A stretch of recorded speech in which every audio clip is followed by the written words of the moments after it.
Black young girl told to switch seats. Flight crew freezes when they hear her last name. The flight attendant's voice cracked mid-sentence. We'll need you to return to your original seat. Maya didn't move.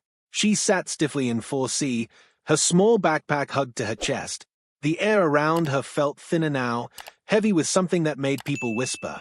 She hadn't done anything wrong. She'd simply accepted the offer to switch with the white woman who wanted to sit with her husband. It had been a normal, kind gesture. But now the crew looked like they'd seen a ghost. The lead attendant said again, a little sharper this time, but with something else folded in unease. Maya turned her head slightly, confused, ready to speak, when the captain appeared from the cockpit. That never happens. He looked straight at her, not around her, not through her, at her. And then he asked, "What's your last name?" His voice didn't match his face. His face was tight and pale, like the question itself tasted sour. Like he didn't want to ask, but had to. Maya blinked. Lockwood. A silence fell so fast it rang in her ears. A ripple passed through the front row like invisible static. The lead flight attendant staggered half a step back. The captain didn't move. Another passenger, a woman in business clothes sitting 2 rows ahead, sucked in a breath so sharply it echoed. Then the captain said, "I'm going to ask you to come with me. Now." The quiet wasn't normal.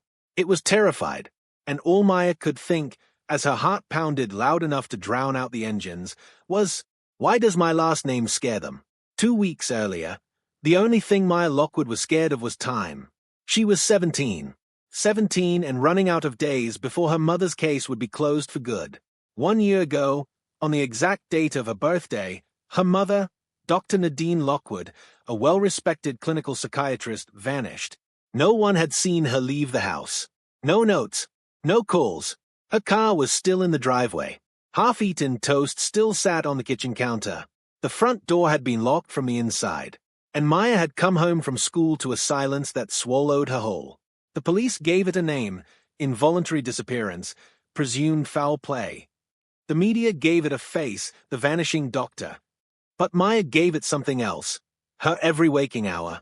After the reporters left and the neighbors stopped dropping by with pity casseroles, Maya stayed behind, alone in the same small brick house in Charlotte, North Carolina, combing through her mother's notes, photos, files, anything that could explain why a woman with no enemies and a spotless reputation would vanish into thin air. Now, exactly 1 year later, she was flying to Washington, D.C. Not for school, not for vacation. 4 answers. Her mother's old mentor, Dr. Elias Granger, had called 2 days earlier. Said he had something to tell her. Something that couldn't be said over the phone. She hadn't spoken to him since the funeral they held with an empty casket. Granger had been kind to her back then, but distant. She remembered the way his eyes kept scanning the crowd that day, like he was expecting someone else to show up, or trying to make sure someone didn't. She packed light. Just her backpack, a black hoodie, and a thin manila folder of things she couldn't leave behind, her mom's old journal, a USB drive, and the only photo she had of the 2 of them at the beach, Maya in her mom's lap, their feet in the tide. She booked the flight using the money left in a joint account her mom set up in her name the year before she vanished. She barely touched that money otherwise. It felt like a promise. Or a bribe. The plane was crowded. A red-eye, full of business travelers and families avoiding the price of daytime fares. She was originally in 22A, way in the back, window seat. But as she waited to board, the woman ahead of her, a middle-aged white lady with a sleek bob and annoyed eyes, turned to her suddenly. "Excuse me, are you traveling alone?" Maya blinked, caught off guard. "Yay. Would you be willing to switch seats so I can sit with my husband? I have 4C. It's an aisle seat, extra legroom." Maya didn't think twice. "Sure. Thank you. That's very kind." She smiled politely, even though the woman hadn't smiled once. So Maya took 4C. Up front, roomier, quieter, and closer to the cockpit. She had just settled in when things shifted. First it was the odd glance from the flight attendant when she checked the manifest. Then another crew member whispered something in her ear. Then the captain came out. And then that question. "What's your last name?" "Miss Lockwood, I need you to come with me." The captain's voice wasn't loud, but the weight of it made Maya rise, slowly, arms tight to her sides. Passengers stared. Some leaned forward. Some turned away. No one said a word. She followed him down the narrow aisle, past row after row of eyes that refused to meet hers. The lead attendant trailed behind, still shaken. At the cockpit door, the captain didn't go in. Instead, he opened a narrow panel behind it and pulled out a jump seat, one of those fold-down crew chairs tucked into the wall. He motioned for her to sit. She looked at him. What is this? What's going on? His lips pressed into a thin line. You'll be safe, hey. Safe? What are you talking about? He hesitated, then crouched slightly, leaning close, lowering his voice so only she could hear. There was a name flagged on our system. Your name. Lockwood. It triggered a silent alert. We're under protocol to isolate and notify Homeland Security. Her mind spun. Why? Why would my name do that? He didn't answer. Instead, he looked at her the way people look at something they're afraid of but don't understand. Then he asked, quietly, Are you related to Dr. Nadine Lockwood? Maya's stomach dropped. Yes, she's my mother. He stood up, then said one word that made her blood run cold. She's not dead. The words didn't make sense at first. She's not dead. They hit Maya like a blunt instrument, not sharp enough to cut but heavy enough to leave everything spinning. The captain didn't wait for her reaction. He stepped back, as if he'd already said too much, his face closing like a door. What do you mean she's not dead? Maya's voice cracked in the middle. It came out louder than she meant, too loud for the small space behind the cockpit. The lead flight attendant flinched. I need you to stay calm, the captain said quickly. We've notified the authorities. They'll meet the flight when we land. Why? She snapped, breath speeding up. What does my mom have to do with this? The captain didn't answer. He pulled the curtain across the bulkhead and disappeared into the cockpit. Just like that, Maya sat there shaking, tucked into a cramped crew seat, knees to chest. The hum of the plane filled her ears, but it felt distant now, like she was underwater. Passengers stole glances through the open aisle, trying to look without being obvious. Some whispered. Some kept their heads down. But she felt all of it. She was 17. She was flying alone. She hadn't done anything. And apparently, her mother, whose face had been plastered on missing posters and news segments for the last year, was not only alive, but enough of a threat that a name flag on a passenger list caused a full security alert. That didn't just happen. Not to regular people. So who was her mother really? Back in Charlotte, Maya's life had shrunk to routines. Wake up. Search the case file. Go to school. Try to pretend she was still part of the world. Come home. Study the notes. The maps. The photographs. The interviews. All of it spread across the dining table like a puzzle no one else could solve. People stopped asking how she was around month 4. Her best friend, Rachel, drifted first. Then her counselor, even her aunt, who offered to take her in after the disappearance, eventually backed off when Maya made it clear she wasn't leaving her house. Not until she knew what had happened. She barely left the neighborhood. She walked everywhere because her mom's car sat untouched in the driveway like a memorial. She didn't date, didn't go to parties, didn't apply to college. She lived inside the mystery. Her mother had been private, always kind, always warm, but guarded in ways Maya never questioned as a kid. They were close, but there were gaps. Things her mother never explained. People she never talked about. And that one time Maya caught her burning something in the fireplace late at night, a box full of old letters, gone before she could read a word. Now it all felt like pieces that had been waiting for the picture to come into focus. She was supposed to meet Dr. Elias Granger at a cafe near the Capitol. He had said one thing on the phone before hanging up. Your mother was not who you thought she was. And if I tell you the rest, you need to be prepared. Everything after this moment changes. She said yes without hesitation. Now, trapped on this plane, that decision felt like it had reached back through time and lit a fuse. 2 hours into the flight, they hit turbulence. The kind that grabs your stomach and rattles it loose. Drinks clattered. A kid cried 3 rows back. The fastened seatbelt sign dinged, casting a glow on the metal walls. Maya sat frozen in the jump seat, arms clenched across her chest, heart hammering. Miss Lockwood, the lead attendant said quietly, leaning toward her. Would you like some water? Maya shook her head. No, I want answers. The woman looked genuinely sad for a second. then nervous. I'm sorry. I can't say anything else. You're acting like I'm dangerous. I didn't say that. You didn't have to. She looked away. I have a niece. She's your age. If something happened to her, and someone knew but didn't say anything, I'd lose my mind. So I get it. I do. But I don't know what this is. They just told us to isolate you. That's it. Who's they? A pause. Internal flag. Federal system. We get alerts for all kinds of things. Flight risk, no-fly list, emergency contacts.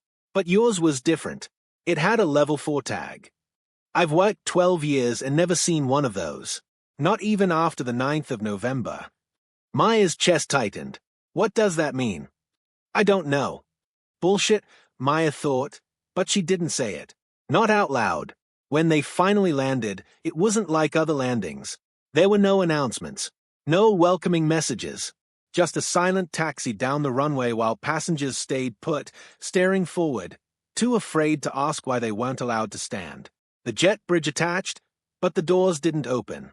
Instead, a man in a dark suit came on board. He didn't wear a badge. He didn't say hello. He just walked down the aisle straight to Maya and held out a small black leather wallet. Ms. Lockwood, I'm Agent Dorsey. Come with me. Maya hesitated. Where are we going? We'll explain everything. That's not good enough. He leaned in slightly. Not threatening, just close enough to let her know he wasn't asking twice. It's about your mother. And yes, she's alive. But that's not the whole story. It's not even the beginning.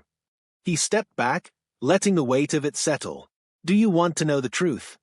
Maya stared at him, heart thudding. And then, slowly, she stood. But not before reaching into her hoodie pocket and pressing a button on the small recorder she had hidden there.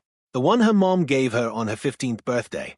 Use this, she had said then, out of nowhere, when someone finally starts telling you things they think you don't need to hear. Now, the red light blinked silently as Maya followed Agent Dorsey off the plane. Whatever came next, she'd be ready. Or she'd fake it. Because if her mother wasn't dead, then what the hell had she been doing this whole time? And more importantly, why had she left her behind? The airport tunnel was too quiet. No overhead voices, no rolling suitcases, no foot traffic. Just sterile tile and the echo of Maya's sneakers hitting the floor as she followed Agent Dorsey through a side exit she'd never seen in any airport. No one stopped them. No one looked. It felt arranged.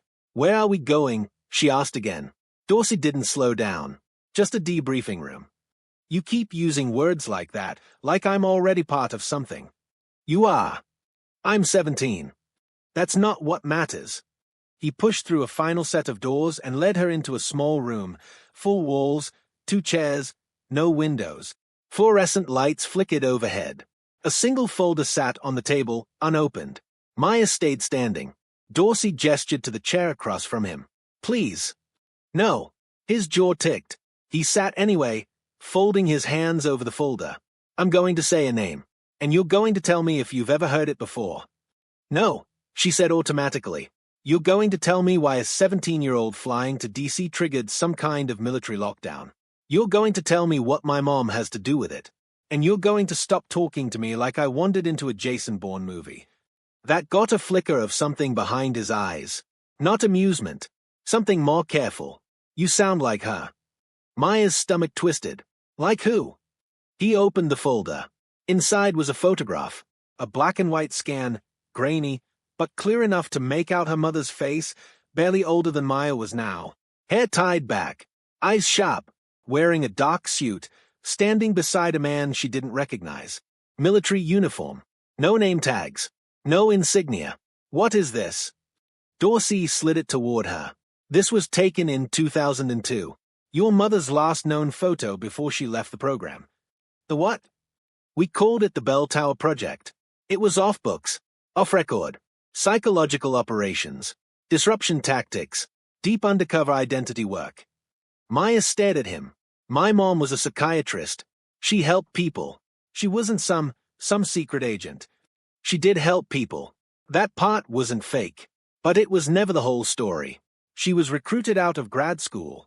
Picked for her mind, her loyalty, her ability to disappear into roles. For over a decade, she worked on cognitive manipulation. Disruption design. Memory engineering. You're lying. He didn't blink. No, but she did. The photo trembled slightly in Maya's hands. All those years, she was raising me. We had a normal life. She left the program when you were born. We didn't know where she went. Thought she might be dead. Thought she might have flipped. Turned. Sold intel. Gone rogue.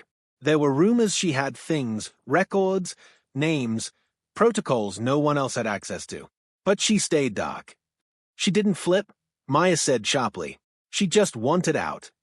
Dorsey nodded. Maybe. Maybe not. Maya sat down. Slowly. Carefully. She was scared, she said, almost to herself. Dorsey looked up. What makes you say that? She burned things. Once. Letters. Photos. I didn't understand. She told me if anything ever happened to her, I'd know where to look, but she never said where. His voice lowered. Did you find anything? She looked at him, weighing everything, then shook her head. No, he didn't push. Instead, he pulled out another photo. This one was recent. Very recent. It showed her mother. Alive. Hair longer now, flecked with gray. Walking through what looked like a busy market, somewhere warm, maybe South America. Sunglasses on. A canvas bag over her shoulder. Looking back over her shoulder like she knew someone was watching.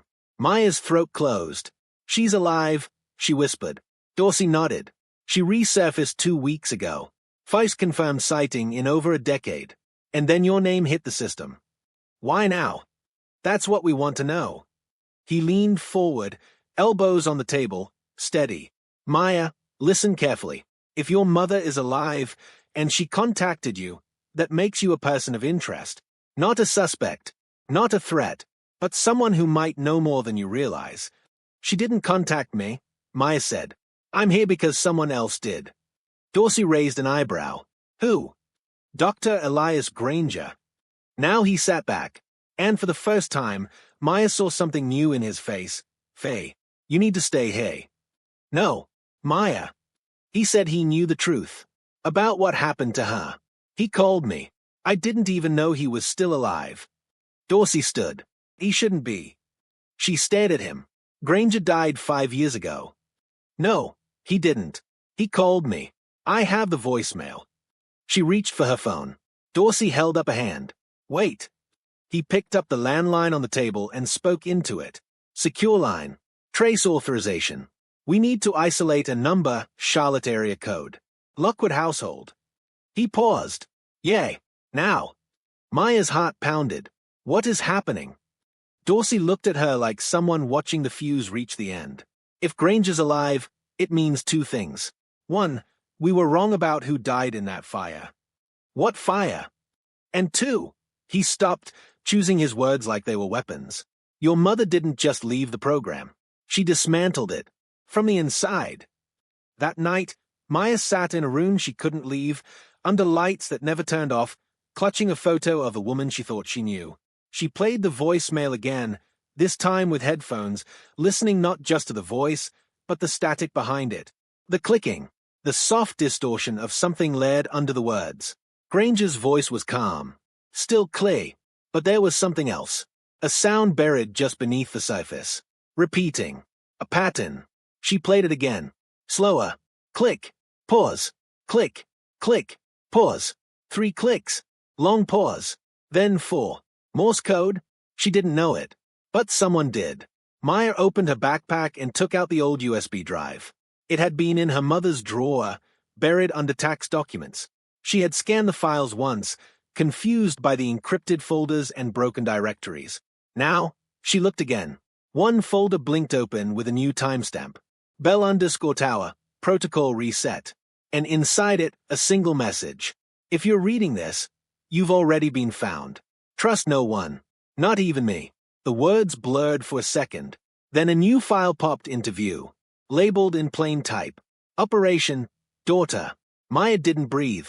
Whatever her mother had done, whatever she'd built or broken or stolen, it had started long before the disappearance. And somehow, Maya was part of it. Maya didn't sleep. She sat in the corner of the debrief room, knees to her chest, headphones still around her neck. Her fingers trembled over the trackpad of the ancient laptop a junior agent had brought her, clearly not expecting her to be able to do much with it. They had no idea. The file labeled Operation Daughter wouldn't open. It didn't even behave like a file. It didn't prompt for a password or return an error. It just flickered, like it was watching her back. Like it was waiting for something else to happen before revealing itself. Trust no one. Not even me.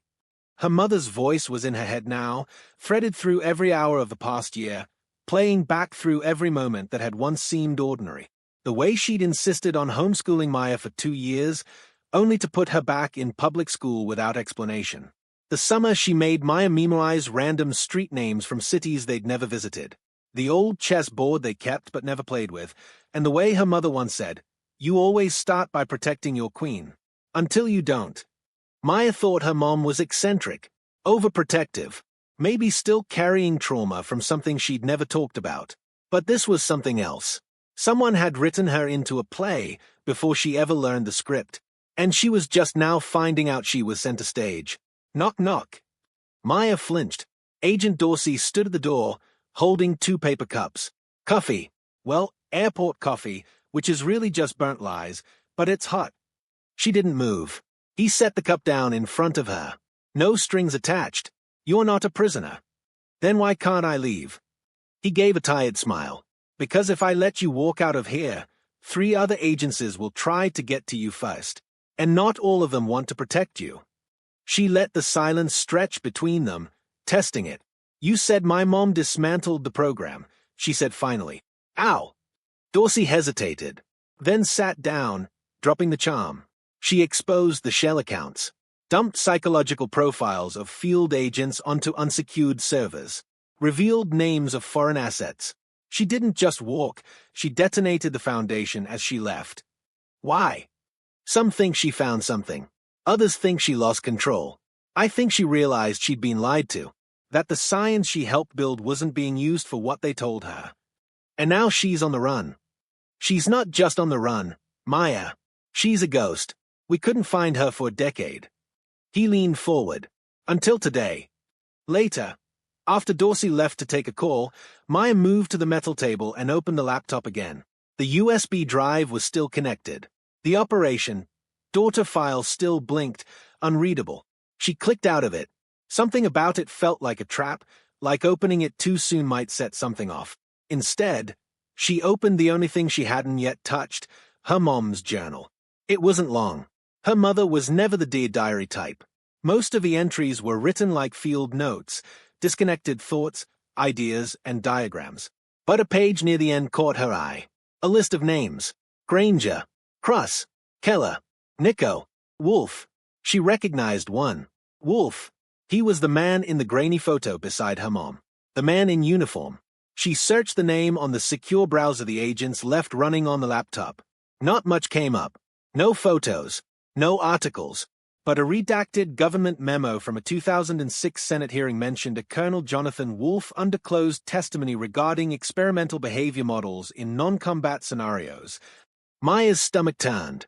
Another name from the list, Keller, came up linked to a lab in Reston, Virginia.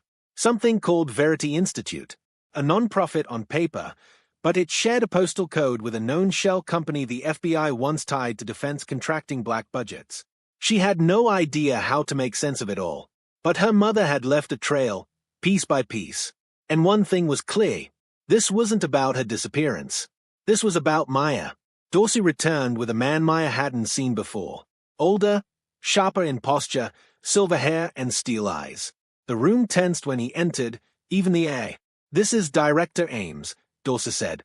Ms. Lockwood, the man said without sitting. We need to move you to a secure location. Immediately. Maya stood, arms crossed. Because of my mom. Because of what's coming. Ames nodded at Dorsey, who walked to the door, but not before slipping Maya something behind his back. She felt it in her hand. Paper, folded twice. She didn't react. You'll be briefed in full once we're en route, Ames said, already heading back into the hallway. Get your things. Once they left, Maya unfolded the note Dorsey had palmed her. Just 3 lines, scribbled fast. Don't trust Ames. Granger's file was pulled from archives 3 days before you booked your flight. Someone knew you were coming. Her hands trembled. This wasn't a coincidence. She had been lured here. The black SUV that picked her up smelled like cold leather and ammonia. Ames sat in front. Another agent, silent, muscular, wearing a wire, drove. Dorsey didn't come. Maya sat in the back seat alone, staring at her reflection in the tinted window. Ames didn't say a word the entire ride. Just typed on a tablet, like she wasn't there. They took her to a facility in Langley. Not the public one. The one buried behind steel gates and unmarked fences. They led her through corridors with no windows, past rooms with mirrored glass, past people who wore the same expression. Tired, suspicious, careful. Then down one more level. Here, they stopped. Wait here, Ames said, stepping inside a room. Maya waited 10 seconds, then opened the note again. Granger's file was pulled 3 days before you booked your flight. So someone was watching her, maybe even guided her to this moment. She thought of her mother's last journal entry. One line, scrawled sideways in the margin like it didn't belong. The daughter must choose what the mother could not. What the hell did that mean? Then something happened. From inside the room Ames had just entered, she heard shouting. Not loud, not panicked, controlled, clipped, then a single thud. Then silence. The door stayed shut. Maya backed up. A second later, it creaked open, and Ames stepped out alone. No emotion on his face. But now, Maya could see the blood on his sleeve. He noticed her looking. He tried to run, Ames said calmly. It didn't end well. He motioned for her to follow. She didn't move. You killed him, she said. He didn't answer. Just gave her that same cold look. We don't have time for this. And that's when Maya knew. This wasn't about protection. It never was. It was a containment. And she was the one being contained. That night, locked in a secure room with a fake bed and no phone, Maya pulled the USB drive from her backpack again, plugged it into the laptop. This time, when she hovered over the operation, daughter file, something happened. It pulsed, then opened. A single video file appeared. She clicked play, and her mother's face filled the screen. Eyes wide, hair messy, wind in the background. She was speaking fast. Maya, if you're seeing this, they got to you. I'm sorry. I was trying to stop them before it got this far. But I left something behind. A key. It's in the photo. The one from the beach. Look behind the frame. The truth is buried. The screen glitched. Audio scrambled. And then, a new voice, not her mother's. Not human. A distorted digital tone. Cold and rhythmic. Protocol breach detected. Subject exposure level, red. Initiate memory seal. Then everything went black. Maya stared at the screen, breath caught in her throat, and whispered the only thing she could think of. What the hell is a memory seal? The screen stayed black. No blinking cursor. No error code. Just dead silence. Maya slammed her palm on the keyboard, then tried again, rebooting the laptop, disconnecting and reconnecting the USB, even pulling the battery. Nothing. The file was gone. Wiped. Initiate memory seal. The voice hadn't sounded like a warning. It sounded like a command. Like whoever had written that line wasn't just watching the file, they were controlling what happened when someone played it. Maya stood in the middle of the sterile room, heart racing. Her mother's face had been right there, speaking to her, giving her a clue. The photo, the one from the beach. Look behind the frame. She pictured it instantly. That small wooden frame that sat on her mom's bedside table. The one she had slipped into her backpack without even thinking, more out of comfort than intention. She grabbed her bag, rummaged fast, and pulled it out. It felt lighter than she remembered. She turned the frame over. Nothing. Just cheap brown cardboard backing and bent silver clips. Her fingers shook as she pried it open. Then she saw it. Tucked flat behind the photo, pressed between the glass and the cardboard, was a thin strip of plastic. The kind you'd miss unless you were really looking. It wasn't a note. It was a card. No label. No design. Just one thing. A small, metallic square embedded in the middle. A chip. Maya held it up to the light, and saw something etched into the back in faint lettering, nearly invisible unless it caught the light just right. MDL 1-9-8-4. Her initials. Her birth year. Her throat tightened. This was never just about her mother disappearing. It was about her. They moved her again at dawn. A new room. Bigger. Still windowless. This one had a table with documents stacked high and a projection screen built into the wall. When Maya walked in, Director Ames was already waiting. And now, he was smiling. "Good news," he said. "We've made contact." Maya sat without a word. "Your mother," he clarified. She reached out, sent a signal. Maya kept her expression flat. "Oh really? Through what? Telepathy?" He smirked like they were playing a game. "She's clever. Still knows how to stay one step ahead. But not two." He pressed a button on the table. A video appeared on the wall. Security footage, grainy, black and white. A woman walking through a train station in Bogota. Her face turned toward the camera just for a second. It was her mother. Hair pulled back. No makeup. Eyes scanning the crowd. "She sent this?" Maya asked, skeptical. "No," Ames said. "But she knew we'd find it." He leaned back. "Everything she does now is a message. And you're the only one who can read them." Maya didn't answer, because something in her stomach twisted hard. If her mother had sent a signal, why hadn't she said something direct? Why not mention Maya by name? Why show her face now? Unless she wanted Maya to see it. But not them. That night, after everyone left, Maya pulled the chip from her pocket again. She examined it closely. No port, no obvious interface. But the edge had a groove, just wide enough to slide into something. Maybe a scanner. A reader. She went to the laptop they'd given her, basic, limited, secure. But it had one exposed expansion slot. She inserted the chip. Nothing happened. She sighed, sitting back. Maybe it was just some broken relic from her mom's past. Or trap. Or bluff. Then, click. The screen flickered. A new drive appeared. Lockwood.exe. She clicked. A black console window opened, then filled with white code, streaming symbols and syntax she couldn't understand. Then it paused. A new message filled the screen. "This is Maya. Not their Maya. Mine." Her breath caught. The next lines appeared slowly, like someone typing in real time. "If you're reading this, you've survived the first filter. Good. It means your memory hasn't been sealed yet. They're going to try. Maybe they already have. Do you remember the bell in the church tower?" Maya froze. Her ears rang. The bell. She hadn't thought about it in years. Not since she was maybe 6. A vague memory of her mom taking her to a crumbling stone church outside the city, back when they lived in Tennessee for that one weird year. The bell tower was cracked. Unsafe. But her mother made her climb it anyway. She remembered the view. The wind. And the question her mother had asked when they reached the top. "What do you hear when you're this far above the noise?" Maya had said, "Nothing." Her mom had smiled. Exactly. She thought it was just a lesson. A metaphor.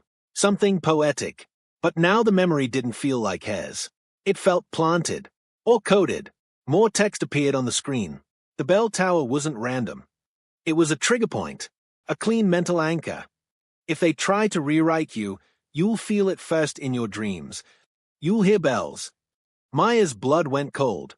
Because last night, in the few hours she'd drifted off in the airport holding room, she had dreamed. And she'd heard bells. Clear. Hollow. Endless. The next morning, Maya asked to speak to Dorsey. She wasn't sure if he was still involved, or if he'd been removed after slipping her the note. But when she said his name to the guard, they paused. And 15 minutes later, he walked in. He looked tired, but alive. Which, in this place, was a small miracle. She waited until the door closed behind him, then slid the chip across the table. He picked it up, startled. "You got it working." She nodded. He turned it over, then said, "She gave you a memory anchor." "Yay. You dreamed of bells yet?" She looked up. "Yes." His face darkened. "That means it's starting." "What is?" Dorsey leaned in, voice low. "You're not just a bystander in this. You're not even just a daughter." Maya swallowed. "Then what am I?" He paused, then spoke carefully, like each word mattered more than the last. "You're the failsafe."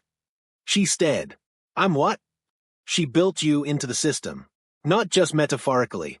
Literally. Your neural patterns, your memories, your choices. They are the last backup copy of what the program erased from her. And maybe from others.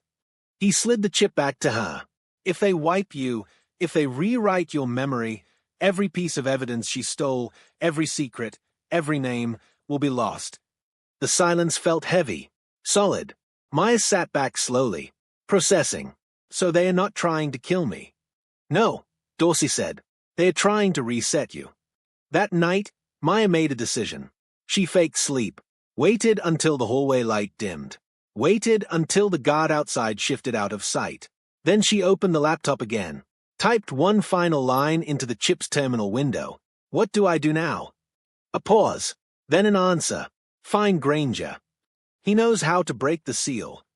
But be warned, he's not the man you remember. Maya closed the laptop, slipped the chip back into her pocket, and began planning her escape. Maya didn't sleep that night either. She couldn't. The walls felt like they were closing in, and not just metaphorically. Every hour, someone new walked past her room. She could hear the subtle shift of boots outside her door, the faintest sound of surveillance. They were waiting for her to crack, or forget. But Maya had no intention of doing either. She sat perfectly still on the bed, hands wrapped around the chip like it was a lifeline, repeating the words she'd seen on the screen over and over in her head. Find Granger. He knows how to break the seal. But he's not the man you remember. The last time she'd seen Elias Granger, she was 12. Her mother introduced him as an old friend, though Maya remembered the stiff way he hugged her and the way her mother didn't quite meet his eyes. He had worn a charcoal coat and a wedding ring that he spun constantly, like his thoughts were always somewhere else. She hadn't thought about him in years. Not until the voicemail. But now that memory felt planted too. Rehearsed, as if she'd been given just enough to make the connection, but not enough to know what it meant. And something else kept scratching at the back of her mind. He's not the man you remember. Then who the hell was he? At 6 a.m., she made her move. The guard shift changed at exactly 6. She knew that because the night before, she'd watched the pattern through the narrow sliver of window in her door. They were exact. 2 guards. One walks in. One walks out. Door open for 12 seconds. Enough for someone to slip through. If she could reach the hallway, she could get to Dorsey. And Dorsey, for all his secrecy, had slipped her a note once. He might again. At 5:55, Maya packed her things. The chip, her mother's photo, and the one remaining item she hadn't used yet, her mother's old voice recorder. She slipped it into her pocket. The red button was already worn from use. At 5:59, she stood near the door. She could hear the boots now. 1, 2, then the sound of keys. The latch clicked, the door swung open, and she ran. The hallway exploded into sound. A guard shouted. Another reached for his belt. But Maya didn't stop. She sprinted past them, ducking low, cutting hard to the right. She didn't know the layout, but she had memorized every turn they'd taken when they brought her in. Left, straight, right, past the heavy doors with no handles, past the room with the mirrored glass. She rounded a corner and hit someone. Hard. They both fell. Panic surged through her until she saw the face. Dorsey. His eyes widened. What the hell? I need out, she snapped, already pulling him up. Now, or they're going to do it. Do what? She didn't answer, but she didn't have to, because behind them, alarms began to blare. A red light barfed the hallway. Dorsey grabbed her arm. This way. They didn't go to the exit. That would be too obvious. Instead, Dorsey pulled her through a maintenance corridor, one Maya never would have seen if she weren't looking for it. He punched a code into a steel keypad, and the wall shuttered open. Inside, a stairwell. Unmarked. Cold. Narrow. They took the steps 3 at a time. This leads to the East Annex, he said between breaths. Security is lower there. You think? He glanced at her. Still sarcastic. Good. Means they haven't touched your head yet. Not for lack of trying. They reached a service corridor that smelled of bleach and rubber gloves. Dorsey led her into a supply closet and pulled the door shut behind them. The sudden silence felt suffocating. He looked at her. Tell me everything. She didn't hesitate. She told him about the chip, the messages, the file, the bell tower, the seal. She showed him the etched lettering, MDL 1-9-8-4, and the beach photo. The words from her mom. The dream. And the final message. Find Granger. Dorsey's face went pale at that. His off-grid. His alive. His dangerous. He has answers. They stared at each other. Then he nodded once, like making peace with a decision he didn't want to make. Okay, I'll help you get out. By 8 a.m., Maya was in the back of a delivery van, wrapped in a gray technician uniform with a fake ID clipped to her chest. The name on the badge said Lara Dean. The destination, Reston, Virginia. Not a plane, not a train, just an old van with tinted windows, an untraceable GPS, and a driver who didn't speak unless spoken to. Who is he? Maya asked Dorsey before the doors closed. Granger. Who is he now? Dorsey paused, then said quietly, he was your mother's handler. Maya blinked. You mean like a boss? No, he said. I mean handler. Her anchor. Her trigger. The one who trained her. The one who held the leash. And she trusted him. She did. What changed? Dorsey looked at her. She met you. The drive was long. Quiet. Maya kept one hand on the chip and the other near her recorder. She didn't trust the silence anymore. It always meant something was coming. She looked out the window as trees blurred past. Somewhere beyond those woods was a man who might know how to break the seal they were trying to place in her mind. A man who might have known her mother better than she ever did. A man who could have lied about everything. And yet, she still needed him. She watched the woods until they gave way to office parks, sterile buildings, clean sidewalks. Reston was too polished, too intentional. It looked like a city built to hide things. The van slowed. Hey, the driver said. First words all day. She stepped out. The building in front of her was glass and steel. No signage, no company name. But on the mail slot near the side door, someone had scratched a word into the metal with something sharp. Bells. Maya pressed the buzzer. Waited. Nothing. Then, a soft click. The door opened. Inside, darkness. No people. No welcome. Just an empty lobby with a single elevator. And a post-it on the button that said, only press if you remember the sound. Maya stared. She closed her eyes. Tried to hear it. And like an old song returning, it came.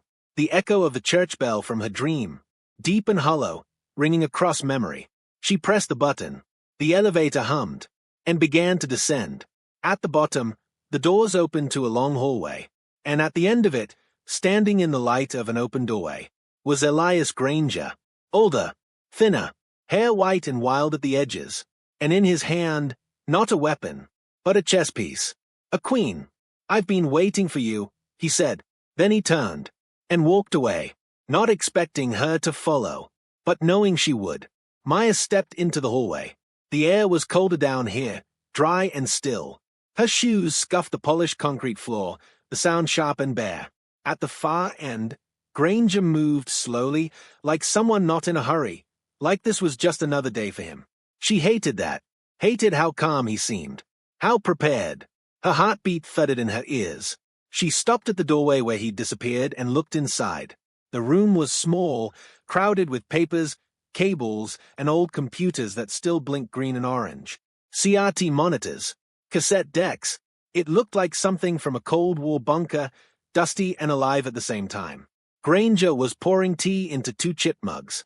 You take sugar, he asked, like they were family. I take answers, Maya said flatly. He didn't flinch, just nodded like he'd expected that, too. I'd sit, if I were you. Your legs are about to give out. She stayed standing. I thought you were dead, she said. I was, for a while. You called me. Yes. You said you had answers. About my mother. I do. Then start talking. Granger set the mugs down, one on each side of a small chessboard. The pieces were already arranged, halfway through a game. Maya recognized the setup. It was the same formation her mother used to teach her, the one that started with the Queen's Gambit. Granger gestured to the chair across from him. I'll tell you everything, he said, but you're going to have to listen like a Lockwood, not like a daughter. She sat today, but kept her arms crossed. I don't know what that means. You will. Granger moved a piece, a night, and leaned back. Your mother and I worked together for nearly 10 years. She was the best asset I ever managed. Until she walked away. Walked. She didn't just vanish. She dismantled the operation from the inside. She fed false intel into the mainframe, rerouted agent profiles, and shut down field programs one by one. She told me that part, or hinted at it. She didn't do it alone. Maya narrowed her eyes. What? Granger nodded. She had help. Me. Maya stared. That doesn't make sense. You were her handler. You trained her. You were part of the system. I was the system. And I saw what it became. What we made her become. He looked away for a second, like the memory scratched at something inside him. She was supposed to be a tool. Brilliant, precise, obedient. But Nadine didn't just perform the roles we gave her. She rewrote them, rewired them. She could walk into someone's life, become their sister, their lover, their therapist, and leave with every piece of them without them even noticing. She didn't act. He leaned forward now. She believed. Maya felt her stomach twist. She wasn't pretending to be those people. No, she was them. He stared at her, and when she had you, she started to forget who she was. Granger stood and crossed the room, pulling a folder from an old file cabinet. He tossed it on the table. Inside were photos, surveillance shots, candid images of her mother in different places, New York, Berlin, Caracas. Always a different identity, different clothing, but always the same eyes. Maya flipped through them with shaking fingers. This is real, she asked. These are real. Yes. Why are you showing me this? Because before she disappeared, your mother gave me one last directive. He slid something else across the table. It was another photo of Maya, not as she was now, but as a child. Hair shorter, missing a tooth, standing in front of that same church from her dream. You were the contingency, Granger said softly. Her last operation. Maya felt everything slow. She didn't move, didn't speak. Granger continued, gently but firmly. Your mother embedded her memories, her codes, her clean data, in you. Not physically, not like a chip in your brain, but psychologically. She trained you without you realizing it. Certain phrases, objects, places, they are all key points, designed to unlock the truth if someone tried to erase her, or Weiss, you. Maya whispered, the bell tower. Yes, the first anchor. And the beach photo. The second. There are more. She sat back, mind racing. Why not just tell me all of this? Why not just leave me a note, a message, a map? Because she knew the program better than anyone. She knew they'd get to you eventually. And if you knew too much too soon, they'd burn you like they burned her. Maya's throat closed. Is that what they did? Did they take her memory? Granger hesitated, then gave the smallest nod. They sealed her, scrambled parts of her identity, but she managed to leave a back door. And me? Yes. Maya stood now, unable to sit still. So what do I do? How do I break the seal? On her? On me? Granger walked to a safe embedded in the wall. He turned the dial slowly, carefully, like someone unlocking something sacred. Inside was a single device. Small, handheld, covered in wires and copper plates. He held it up. This is a neural disruptor. It was designed by the program to erase memory in precise slices. But your mother reversed it. You mean? She built a reconstructor. One that works if you know what to aim it at. If you have a subject and the right mental triggers. The bells, the beach, the code phrases. Maya stared at it. You can bring her back. Granger nodded. But only if she's alive. And only if we reach her before they do. A loud crash echoed above them. Granger didn't flinch. Maya did. What was that? He didn't answer. But the lights flickered. Then a voice echoed through the intercom in the corner. Not a normal voice. Mechanical. Calm. Subject Lockwood has breached containment. Initiate secondary protocol. Memory seal required. Full sequence authorized.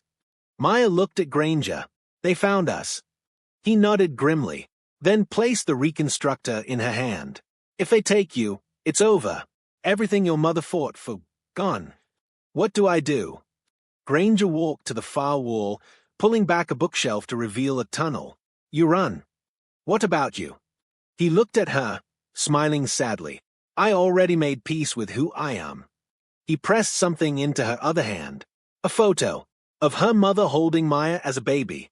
A handwritten note on the back read, "The daughter must choose what the mother could not." Maya stepped into the tunnel. Granger reached for the light switch. "Go." She hesitated. "Granger, why did you help her?"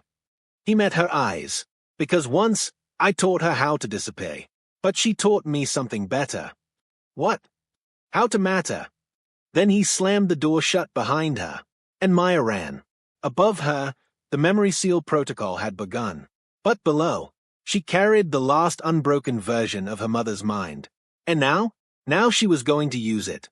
Maya ran through the tunnel with the reconstructor clutched in one hand and the photo in the other. The narrow passage sloped downward, lit only by flickering bulbs that buzzed like trapped bees. She didn't know how long the tunnel went or where it led. She just knew it was getting colder the farther she ran, like the air had never been warmed by light or breath. Behind her, she could still hear the faint echoes, boots above ground, distant shouting, the crunch of splintered wood. They'd found Granger. They were coming for her next. But they were too late, because she had something they didn't expect. Intent and memory.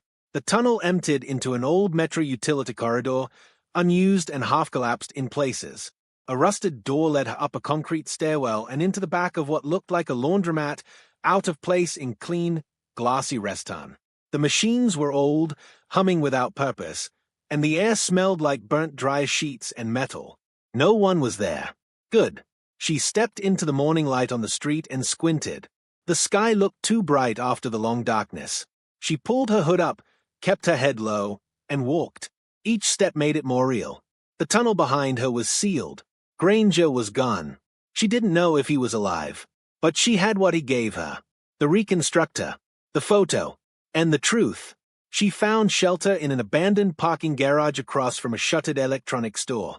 Concrete pillars wrapped in vines. A mattress in the corner left behind by someone long gone. It was perfect. Safe. Invisible. She pulled out the reconstructor and set it on the ground in front of her. It looked like it was built in someone's basement, cobbled from parts of old phones, medical tools, and antique tech no one used anymore. Wires curled around a central coil, which pulsed faintly with blue light. She didn't know how to activate it, but someone did. She reached into her bag and pulled out the voice recorder. Press play. It was the last recording she had made, on the plane, just before Dorset took her. A conversation. Dull at first. Background noise. Then, her mother's voice. Distorted from the video, but unmistakable. "If you're seeing this, you've already been found. I'm sorry.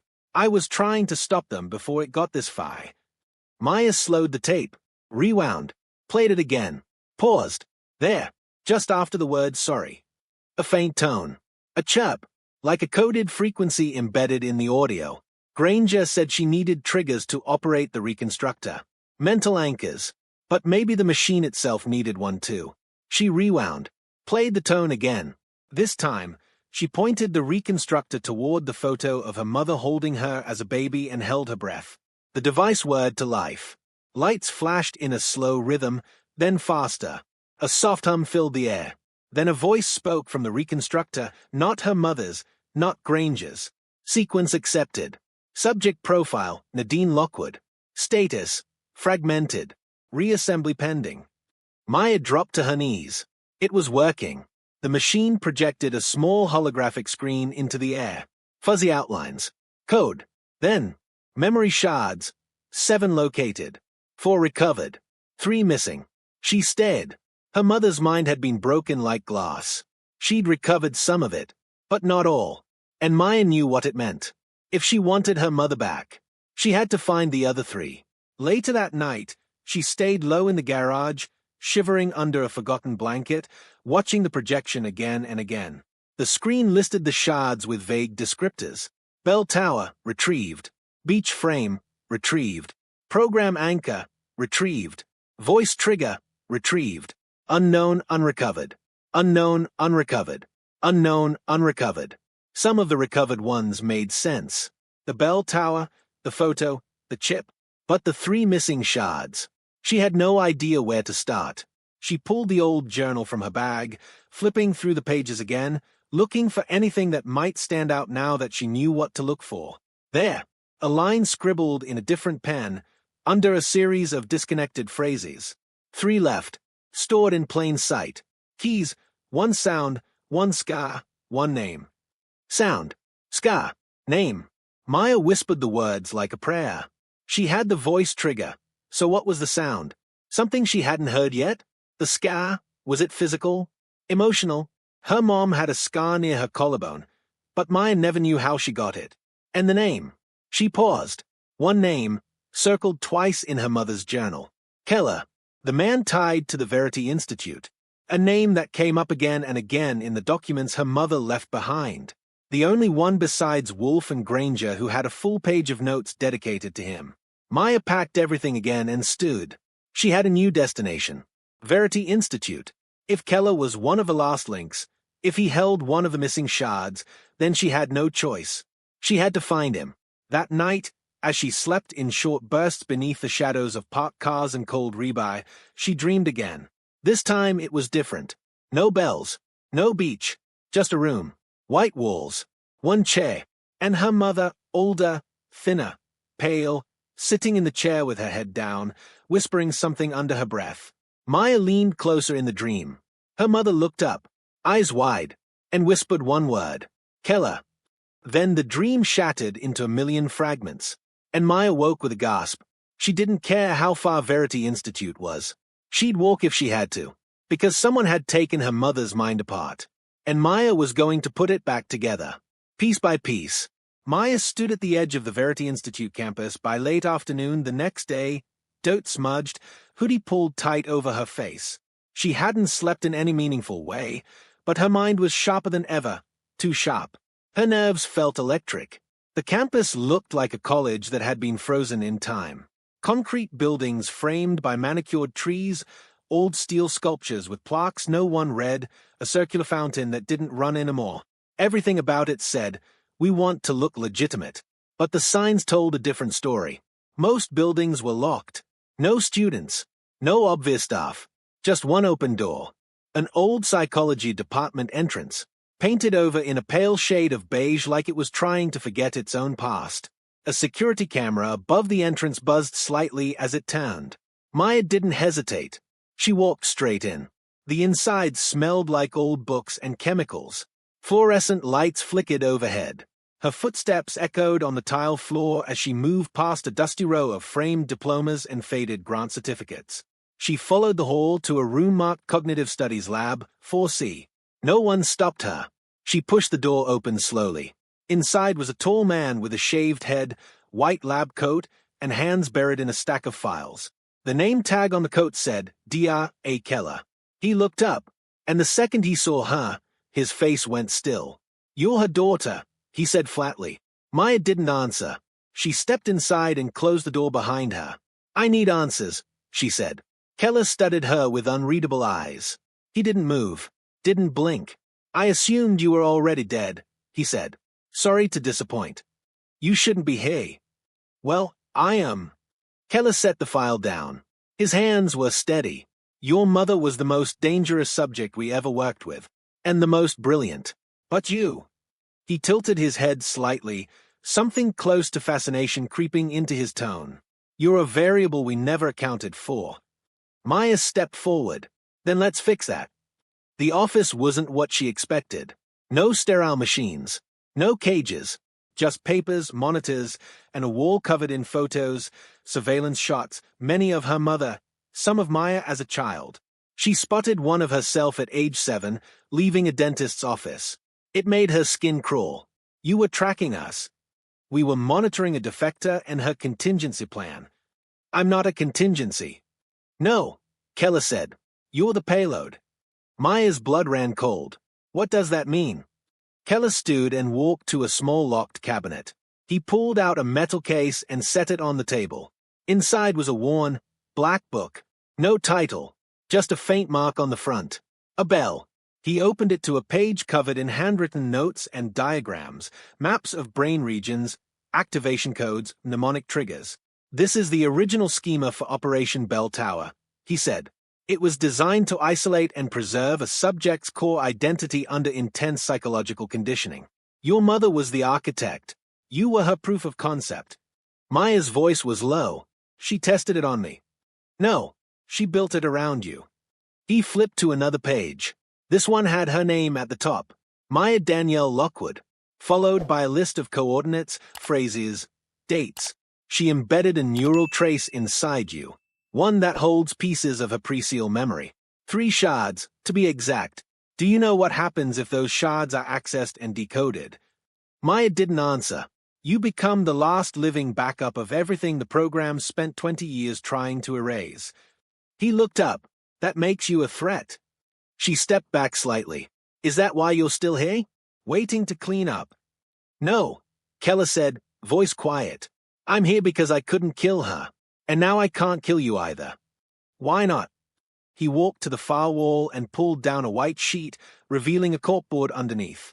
Pinned there were photographs, Nadine Lockwood, Dorsey, Granger, a dozen others. Some Maya didn't know, some with red excess across their faces. And in the center, circled in red. Maya. She built something no one understood, Keller said. She didn't just protect you. She encoded a network inside your memory. A pattern of cognitive encryption. You're not a key. You're a lock. A lock for what? He looked at her, eyes grim. For the truth. A sound echoed outside the door, sharp, deliberate. Maya froze. Keller didn't. Your time's almost up, he said. They'll be here any second. Then tell me what I need to know. Now. He opened a drawer, pulled out a small vial of clear liquid, and held it out to her. This is the scar. What? The second shard. A biochemical mnemonic agent. Your mother created it. 1 injection, and it activates buried memory clusters associated with emotional trauma. You're kidding. Keller shook his head. She called it signal. There's enough in here for 1 dose. Once it's in you, it'll pull the second shard to the surface. What does it feel like? He didn't answer. That was enough. Maya grabbed the vial. Outside, voices shouted. Heavy boots. Seconds left. She grabbed the reconstructor from her bag and held it over the vial. The lights blinked. The machine recognized it. Memory shard 5 located. Scar. Integration pending. Keller handed her a plastic injector pen. This will hurt, he said, and it will trigger everything she tried to bury in you. Do not trust what you see. Do not trust yourself. Maya didn't have time to think. She plunged the needle into her arm. Fire raced up her veins. She collapsed to the floor, and the world disappeared. When Maya opened her eyes, she wasn't in the office anymore. She was in a hallway, green walls, children's artwork taped to the doors. A smell of disinfectant. A hospital? No, a lab. She looked down. She was shorter, smaller, hands like a child's. She was in her body, but younger, watching something unfold from behind her own eyes. She turned a corner, saw 2 men in suits dragging a woman in a lab coat by the arms. Her mother, struggling, fighting. One of the men, Keller, said, "We'll wipe the primary and leave the host running. The girl is still a clean slate." The other one nodded. Her mother screamed, "Don't touch her. She's not part of this." They dragged her out of view, and then everything shifted. The walls melted. The memory bled into a new one, brighter, sharper. Maya was at the top of the bell tower again. Her mother knelt beside her, voice calm, hands on Maya's shoulders. "If they ever come for you," she said, "don't run." Maya looked up. "Then what do I do?" Her mother smiled. "Remember who you were before they tried to tell you who to be." Maya came to, gasping, on the floor of the office. The reconstructor hovered above her. Memory shard integrated. 5 of 7 recovered. Keller was gone. The room was trashed. The window shattered. And someone was standing over her, gun in hand, voice cold. "Don't move." Maya blinked through the pain. The person wasn't Dorsey, wasn't Ames. It was someone she hadn't seen before, but who somehow already knew her. A woman in black, face blank, eyes hard. She raised the gun slightly. "You've gone far enough." And then she said something Maya didn't expect. "The 3rd shard is me." Maya didn't move. Her chest rose and fell with sharp, shallow breaths. The woman's gun was steady, one gloved hand wrapped around the grip, the other bracing it. Everything about her was precise, no wasted motion, no visible tells. The kind of control you only got from training, and not the military kind. Program. Maya knew it instantly. You said the third shard is you, she said, slowly, careful not to raise her voice. What does that mean? The woman didn't answer right away. Instead, she stepped closer and crouched just enough so they were eye level. My name, she said softly, is Evelyn. That hit Maya like a slap. Her mother had whispered that name once, years ago, in her sleep. Maya remembered waking up to find her mom tangled in sweat-soaked sheets, saying it over and over like it was both a prayer and a curse. Evelyn. Maya had asked, "Who's Evelyn?" Her mother's face had gone blank. Then she'd said, "No one important." But that had been a lie, because the woman in front of her now had eyes that looked like hers. Not exactly, not genetically, but in the way they studied people, the way they held still, the way they guarded everything behind an armor of silence. You knew her, Maya said. Evelyn's jaw twitched. She lowered the gun. I was her test subject, the first successful imprint transfer. Imprint. Evelyn nodded. Before she left the program, Nadine tested early neural preservation by copying parts of her own cognitive signature into another mind. Into mine. Maya's breath caught. You're her. No, Evelyn said flatly. I'm not her. But I carry fragments. Traces, reflexes, instincts, echoes of who she was before they broke her. Why didn't she tell me? Because I'm unstable, Evelyn said without shame. The transfer wasn't clean. I was meant to be an echo, not a person. But you're Hay. Yes, and so are you. Which means we don't have time. She reached into her coat and pulled out a thin strip of black plastic, sleek, smooth, etched with another bell icon. Your mother knew she wouldn't survive the full seal. So she left failsafes. 7 shards, embedded in places they wouldn't look. You found 5. Maya nodded slowly. The bell tower, the photo, the chip, the signal injection, and the journal.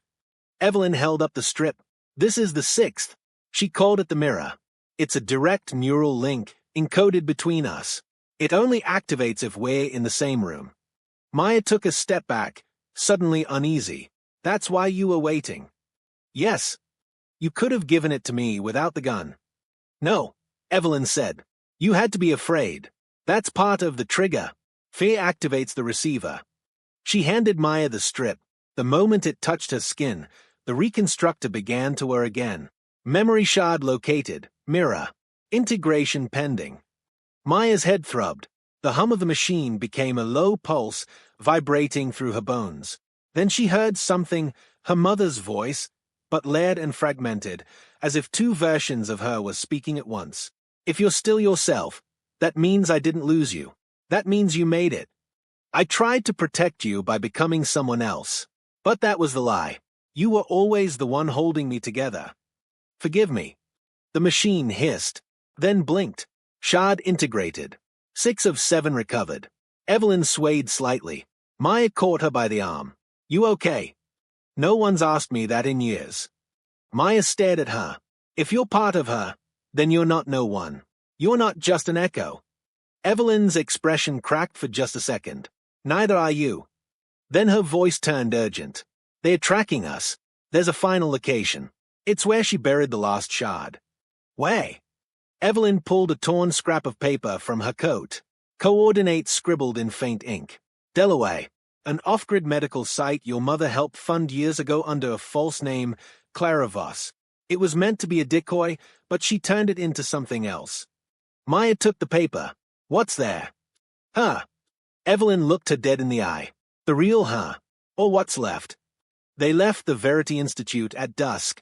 Evelyn hot-wired a car like she'd done it 1,000 times, no hesitation, no drama. Maya didn't ask where she'd learned it. Some questions had answers you didn't need to hear. They drove through the night, taking back roads and exit ramps that barely existed on maps. Maya stared out the window, watching headlights fade behind them like falling stars. At one point, Evelyn said, Your mother used to talk about you when no one else was around. Said she hoped you'd never have to know who she really was. Maya clenched her jaw. Too late. Evelyn nodded. Yay.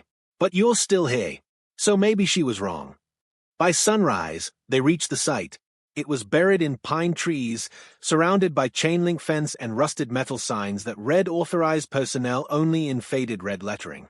The building itself was small, brick, windowless, dead quiet. Evelyn parked in the trees and turned off the engine. There's no backup coming if this goes bad, she said. I'm used to that. They stepped out, each carrying only what mattered. For Evelyn, a sidearm. For Maya, the reconstructor, the last shard map, and the memory of her mother's voice. The front door was unlocked.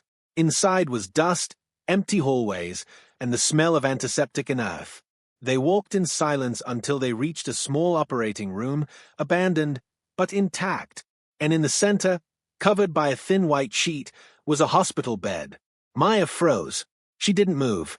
Evelyn stepped forward and pulled the sheet back. What lay beneath was a body. Alive, but barely. Hooked to old equipment still humming with battery backup. Electrodes. A feed line. A monitoring panel that beeped once every 10 seconds like a metronome for the dead. It was her. Nadine Lockwood. Older. Thinner. Face sunken. Hair shaved. Eyes closed.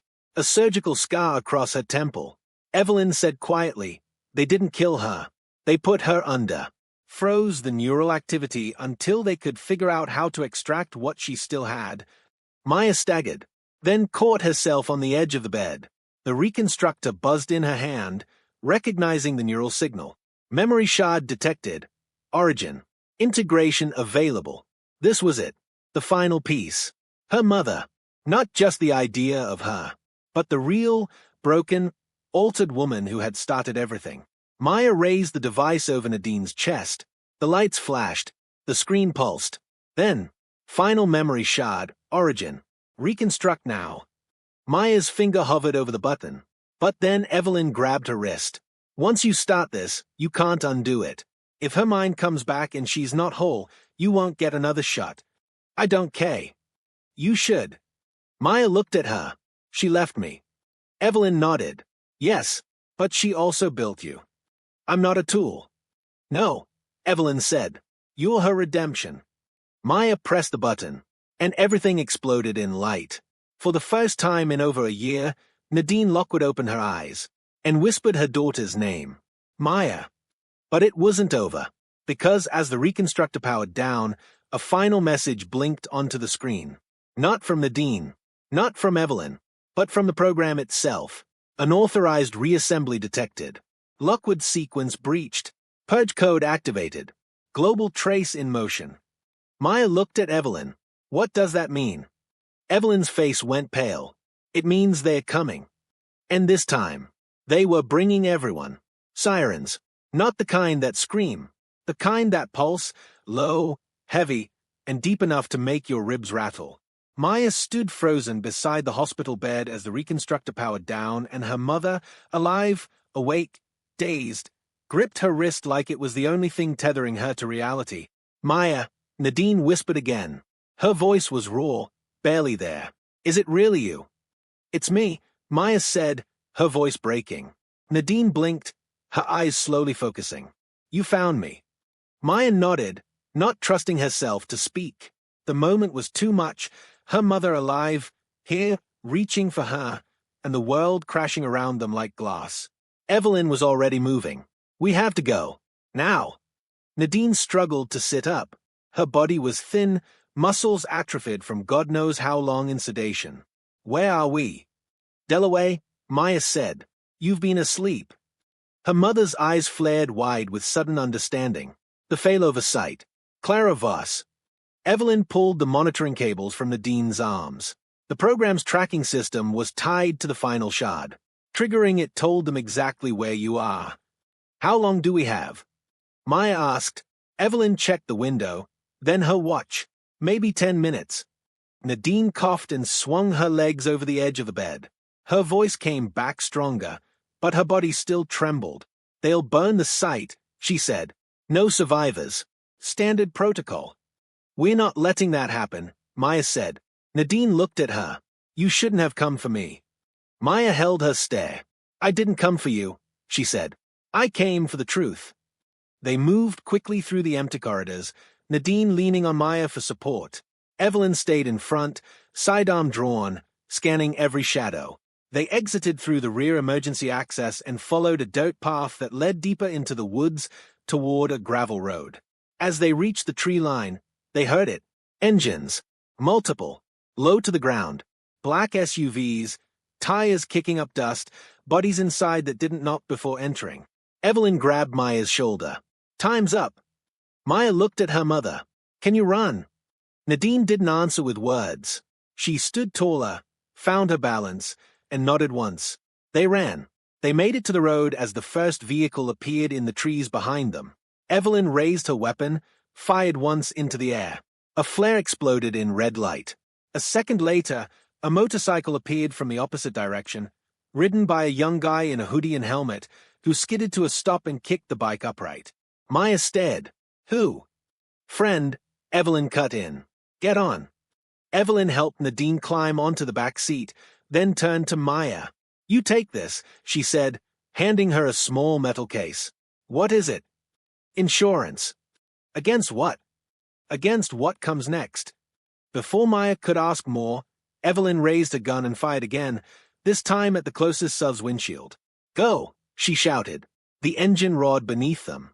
Maya didn't look back. They didn't stop for miles. Through woods, side roads, an abandoned tunnel system beneath a commuter rail.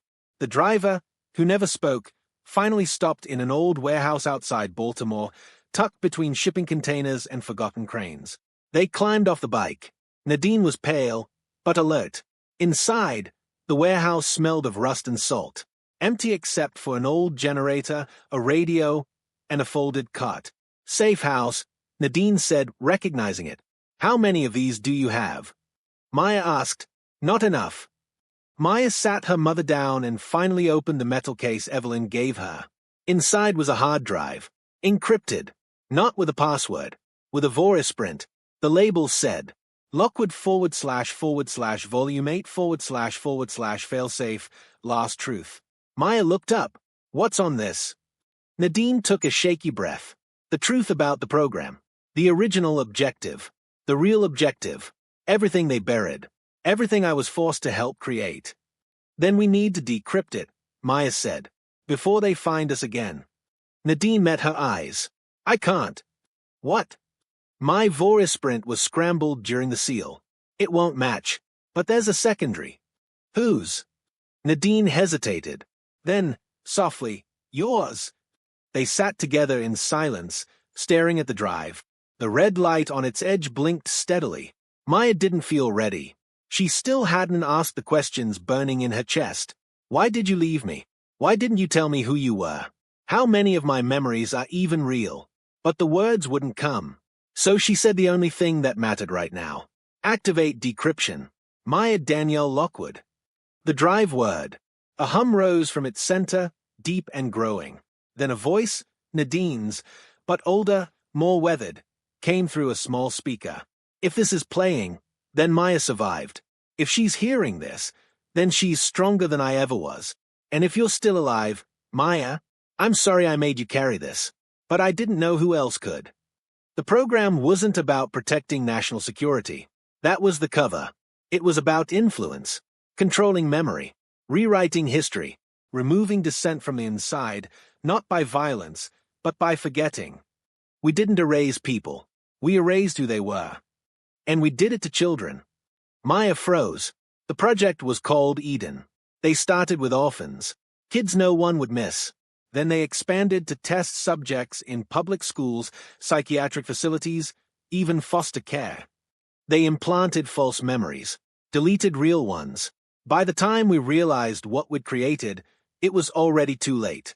The tech went global. I tried to shut it down. I failed. But I encoded a kill switch. It's not software. It's human. It's you. Maya, if you're hearing this, then you are the last piece. Your memory contains the root code, the original unbroken neural pattern. If they erase you, it's gone forever. If you survive, you can end this. This is your choice now. The audio clicked off. Maya sat still, staring at the blinking drive. Nadine was crying silently beside her. Then Maya stood. walked to the metal door, and turned. "We're not running anymore," she said. "We go to them. We end this." Nadine nodded. "But you don't have to do it alone." Maya pulled the reconstructor from her bag. It still worked, barely. The memory shards were still there. She looked at her mother. "You trained me for this." Nadine reached out, took her hand. "No," she said. "I trained with you." A voice crackled on the radio. "Evelyn's. They found the safe house. You've got 5 minutes." Maya looked down at the drive, then at her mother. She didn't need 5. "Let them come," she said. "We remember now." The warehouse door shook under the first impact. Then again, louder. They weren't subtle anymore. This wasn't covert cleanup. It was a message. "We know where you are. And you have something we want." Maya stood in the center of the room, reconstructor in one hand, the hard drive in the other. Her heart beat fast, but not from fear. This time, it was purpose. Nadine sat beside her, her legs still weak, but her voice steady. The seal hadn't broken her. It had only slowed her down. Across from them, Evelyn stood by the window, watching black SUVs slide into place like chess pieces. Agents in tactical gear emerged, weapons ready. A drone buzzed high above, scanning heat signatures. "For minutes," Evelyn said. "Maybe less." "We need a distraction," Maya said. Evelyn smiled faintly. "Thought you'd never ask." She crossed the room, opened an old ammo case tucked beneath a tarp, and pulled out a small launcher and 2 smoke grenades. She loaded one, then handed Maya a simple switch. "This blows the side exit when you're ready. You'll only get 1 shot at slipping through." "And you?" Maya asked. "I'm not a runner." Maya stared. "You said you couldn't die." "I said I couldn't kill your mother. Never said anything about me." Before Maya could argue, Evelyn moved to the back door and disappeared into the alley. A moment later, the grenade launcher went off, loud, shattering. A burst of smoke flooded the front of the warehouse. Then shouting. Gunfire. Chaos. Maya grabbed her mother's arm. "We're going." They ran, ducking through the shadows. The reconstructor bounced against her chest, the hard drive gripped tight in one hand. They burst through the side door just as Maya triggered the charge. An explosion tore through the wall behind them, blinding and loud, buying precious seconds. They sprinted down the alley, cutting left toward the river where a single boat sat waiting at the dock. Maya didn't question how it got there. Evelyn kept her promises. They climbed in, Nadine barely keeping her footing as Maya turned the key. The engine coughed, then roared to life. Behind them, the warehouse erupted in flames. Figures poured into the alley too late. They didn't fire. They didn't chase. They just watched. Maya didn't stop until they were 10 miles out. Water stretched in every direction. A mist curled over the surface like a curtain drawn just for them. She slowed the engine and let the boat drift. Nadine sat across from her, wind pulling at her hair. "I used to dream about this," Maya said quietly. "Not the explosions. Just you. Alive. Talking to me. Not as a ghost, not as a puzzle I couldn't solve." Nadine nodded. "I used to dream about you remembering me." They both went quiet.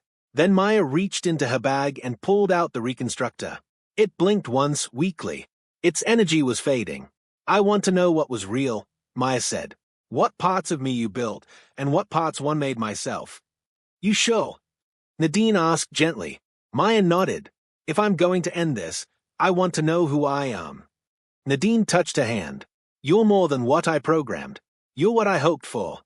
She took the reconstructor and tapped a final code into its screen. It lit up, projected a spiral of light in front of Maya's face. And then, she saw everything. Not just memories, but truths. That her childhood had been real, but shaped. That her fears weren't just hers, but inherited. That her choices still belonged to her. And most of all, that her mother had never stopped loving her. Even when she erased herself to protect her. Even when she left. Especially then. Tears ran down Maya's face as the projection faded. The reconstructor powered off for the last time. 7 shards, Maya whispered. "All together," Nadine said. "And now they're yours." A week later, Maya Lockwood stood before a Senate oversight panel in Washington, D.C. Clean clothes, hair pulled back, eyes clear. The program had been exposed. The files leaked. The survivors rallied. The press was already turning it into a spectacle, but none of that mattered, because when the chairman leaned into the MIC and asked, "Miss Lockwood, what is it that you hope to achieve by testifying today?" Maya didn't blink. She leaned forward and said, "I want to make sure no one is ever forgotten the way they made us forget ourselves." In a cabin by the coast, far from the world's noise, Nadine Lockwood walked into the morning sun with a cup of coffee and a worn photograph in her hand. It was the one from the beach. Maya had reframed it. Behind the glass now was a note, written in Maya's handwriting.